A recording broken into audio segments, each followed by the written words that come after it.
Hello friends, welcome to your प्रतिदि competitive classes. मैं हूं आपकी मेंटोर डॉक्टर पूनम शर्मा। दोस्तों, आज हम डिस्कस करते हैं UGC net December 2021 and June 2022 का पेपर जो कि मर साइकिल हो गया था। ये सोशियोलॉजी का पेपर है। क्वेश्चन नंबर 61 देख लेते हैं। An approach originally developed by the Dorothy Smith to better understand women's everyday experience, discovering the power relation that the shape those experience.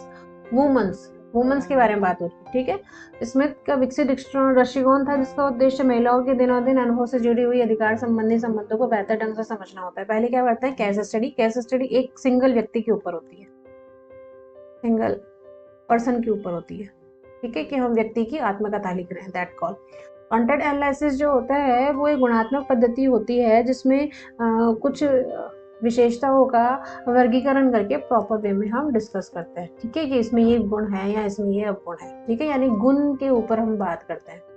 Got it. Institutional ethnography. Ethnography का मतलब हो गया कि जब हम किसी प्रजाति के बारे में बात कर रहे होते हैं तब हमें एथनोग्राफी यूज करनी होती है। Participant action research. जब हम रिसर्च कर रहे होते हैं तब उस ग्रुप के अंदर हमें जा करके स्टडी करनी होती है, that is for participatory action research. जब हम बात करना है यहाँ पे वुमेन्स की, अगर सिंगल वुमेन होती किसी एक वुमेन के बारे में, जैसे सब डॉर्टी स्मिथ के बारे में हमें बात करनी होती तो वहाँ पे केस स्टडी आंसर आता। पर हम जब बात कर रहे हैं कि केस स्टडी बता रही है कि हमने महिलाओं के ऊपर अध्ययन किया और हम चाह रहे हैं कि वो इस हिसाब से अपने अधिकार संबंधी संबंधों को बेहतर ढंग से समझ रही है, तो इसका जो राइट ऑप्शन आएगा वो आएगा इंस्टीट्यूशनल एथनोग्राफी। 62 नंबर का क्वेश्चन देख लेते हैं। Quantitative research and any research method is involve the analysis of numerical data derived usually from survey and experiments. Definitely परिमाणिक शोध ऐसी प्रवृत्ति है जो सामान्य सर्वेक्षण और प्रयोग से प्राप्त संख्या संबंध आंकड़ों के विश्लेषण से शामिल होती है। डेफिनेटली सही कह रहा है ये, ठीक है। Qualitative research and the research method involve that analysis numerical data derived usually from survey and experiment.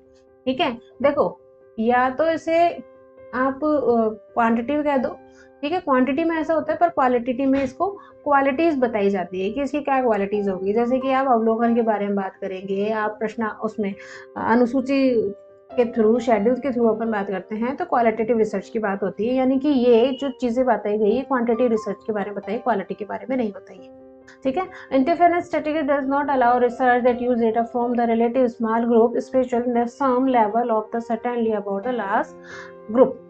क्या कह रहा है, अनुमानात्मक सांख्यिकी शोधकर्ता को एक बेहतर समूह के रूप में कुछ निश्चितता के साथ अनुमान करने के लिए तुलनात्मक रूप से छोटे समूह आंकड़े करने की अनुमति प्रदान नहीं करता है। क्यों प्रदान नहीं करता है भाई? कि जब है ना कोई रिसर्चर कोई स्टडी करेगा तो वो छोटे समूह की भी करेगा और बड़े समूह में भी करेगा, उसे हर चीज़ की अलाउ होती है, ठीक है। ये नहीं हो सकता कि अलाउ नहीं होता, वो कहीं पे भी वो रिसर्च कर सकता है, ये उसकी सोच है। जो पैटर्न वो यूज़ करेगा उसके अकॉर्डिंगली रिसर्च कर लेगा। फिर बात कर रहे हैं वापस क्वांटिटिवली। देखो यहाँ पे क्वांटिटिवली आया, यहाँ पे क्वांटिटिवली आया, और ये जो थ्योरी करी ये भी क्वांटिटिवली उन्होंने डिस्कस करी। क्या कह रहा है, research method does not require statistical method in the collective reporting area. क्यों नहीं होती भाई क्वांटिटी वाली में? क्वांटिटी वाली में उसकी जरूरत होती है, नॉट नहीं होता, जरूरत होती है, बिल्कुल होती है, ठीक है। Statistical is the mathematical method use analysis numerical data. Definitely statistical में मैथमेटिकल डेटा हम यूज करते ही हैं, यानी कि ये आपका सही है और ये आपका सही है, ठीक है। अगर यहाँ पे क्वांटिटी भी आता तो ये भी सही होता, क्योंकि सेम ही चीज है दोनों की। तो इसका जो राइट ऑप्शन आएगा 62 का वो आएगा 4। क्वेश्चन नंबर 63 देख लेते हैं। जॉर्ज सीमेल ने कौन सी थ्योरी कौन सी डेवलप करी थी? इन्होंने डेवलप करी थी आपके metropolis and the mental life, ठीक है। लुइस वर्थ जो फेमस हैं वो इस चीज के लिए फेमस है कि the urbanism the age the way of life, ये उन्होंने बुक लिखी है बकायदा। ये उनका कॉन्सेप्ट भी है कि नगरीकरण एक जीवन पद्धति के रूप में, वे ऑफ लाइफ, ये उनकी बुक है, बहुत फेमस बुक है। मैनुअल कैसेंस ने नेटवर्क सोसाइटी के बारे में बात करी थी, मैंने आपको बताया था अभी कि नेटवर्क सोसाइटी मैनुअल कैसेंस की है। एंड द फैर्निंग टॉनीज ने जैमिन और जेशल शब्द के बारे में बात करी थी, समुदाय और समाज के बारे में। तो उसका जो राइट ऑप्शन आएगा वो आएगा option number 1। Question number 64, which one the following is not correct. हम नॉट के बारे में बात कर रहे हैं। स्टेटस, स्टेटस क्या होता है? आपकी सोशल पोजीशन, कि आप कहाँ पे बिलोंग करते हो, आपकी सामाजिक प्रतिष्ठा किस हिसाब से, वो आपकी स्टेटस तैयार करता है, आपकी परिस्थिति तैयार करती है। रोल, आपका बिहेवियर, एक्सपेक्टेशंस, कि आप अगर बेटी हैं तो आप कैसा रोल करेंगी, बहू है तो कैसा रोल करेंगी। सोशलाइजेशन, सोशलाइजेशन क्या होता है? Process of the learning. जीवन में हम दिन रात जो सीखते रहते हैं पूरे जीवन पर्यंत, वो हमारी सोशलाइजेशन होता है, समाजीकरण होता है। And value, specific guidance. Value में किसी की गाइडेंस की हमें ज़रूरत नहीं होती, ये हमारे संस्कारों, हमारी परवरिश के अकॉर्डिंगली होती है। यानी कि वैल्यू में ये हो गया कि आपके जस्टिस आ चुका है, आपके एंटरटेनमेंट आ चुका है, आपकी फ्रीडम आ चुकी है, आपके रेस्पेक्ट आ चुकी है, आपकी रेस्पॉन्सिबिलिटीज, ये सारी आपकी वैल्यू को बताती है। और जो करेक्ट नहीं है वो है आपके value. Question number 65, some the developing countries have embarked successfully on the process of the rapid industrialization। क्या कह रहे हैं कि विकासशील देश ने तेज गति से औद्योगिकरण की प्रक्रिया आरंभ कर दी है सफलतापूर्वक। इम्ब्रेक यानी बिना कोई टूट फूट के, ठीक है, बिना किसी अवरोध की। क्योंकि दूसरा स्टेटमेंट क्या कह रहा है? They are refer to as a newly industrialization countries. Definitely कि जो है वो फटाफट एक नया औद्योगिकरण कंट्रीज के अंदर शामिल होना चाहते हैं, इसीलिए कह रहे हैं। पर उन्होंने जो फर्स्ट स्टेटमेंट दिया कि सम कुछ डेवलपिंग कंट्रीज, जब डेवलपिंग कंट्रीज हो रही है तो इम्ब्रेक होकर के वो इंडस्ट्रियलाइजेशन की ओर नहीं हो सकती। कभी कम स्पीड होती है, कभी तेज स्पीड होती है, कभी किसी ना किसी प्रकार का व्यवधान आता रहता है। बट ये बात सही है कि वो अपने आप को औद्योगिकरण देश कहना चाहती है, इसलिए वो प्रयास कर रही है। यानी कि दूसरा स्टेटमेंट आपका सही है, ठीक है। 65 का ऑप्शन आएगा 4। क्वेश्चन नंबर 66 देखते हैं। दो आपको स्टेटमेंट दिए गए हैं, एसरेशन रीजन। पहला क्या है एसरेशन आपका? कि there is increasing prevalence of the borderless disease, कि सीमा रहित रोगों की व्यापकता बढ़ रही है। यानी कि ऐसे रोग हो रहे हैं जिसकी कोई बॉर्डर लाइन ही नहीं है कि यहाँ तक बढ़ेगा, वो और आगे और आगे और आगे होता जा रहा है। क्योंकि बिकॉज देखो, रीजन का मतलब अपन को क्या लगाना है? क्योंकि there is increase of the global travel and increasing rate of human migration. क्योंकि जो व्यक्ति है वो माइग्रेट हो रहे हैं, वो इधर की उधर जा रहा है रहने के लिए, और वैश्विक जो ग्लोबल ट्रैवल है, यहाँ से वहाँ घूमने जा रहा है, वहाँ से यहाँ घूमने जा रहा है। इस वजह से भी बीमारियां बढ़ रही है, क्योंकि वहाँ की हवा, वहाँ का पानी, वहाँ का खाना, बहुत सारे रीजंस हो रहे हैं जिसलिए कि बॉर्डरलेस डिजीज बढ़ रही है। यानी कि दोनों स्टेटमेंट आपके ट्रू है, पर इसका जो कारण है वो ज़्यादा सही है। 67 नंबर का क्वेश्चन देख लेते हैं। The main feature of class are, कि क्लास के आपको फीचर्स बताने हैं, उसकी विशेषताएं बतानी है। पहला क्या कह रहा है? होमोजेटिकली एंड द सिंप्लिसिटी, यानी कि ये बहुत सरल होती है, समरूप होती है। नहीं, ये हेट्रो होती है, ये हेट्रो होती है और कॉम्प्लेक्स होती है, ठीक है। इंडिविजुअल, डेफिनेटली क्लास जो होती है वो हर व्यक्ति की क्लास अलग अलग होती है, यानी इसमें व्यक्तिवाद को ज़्यादा बढ़ावा दिया गया है।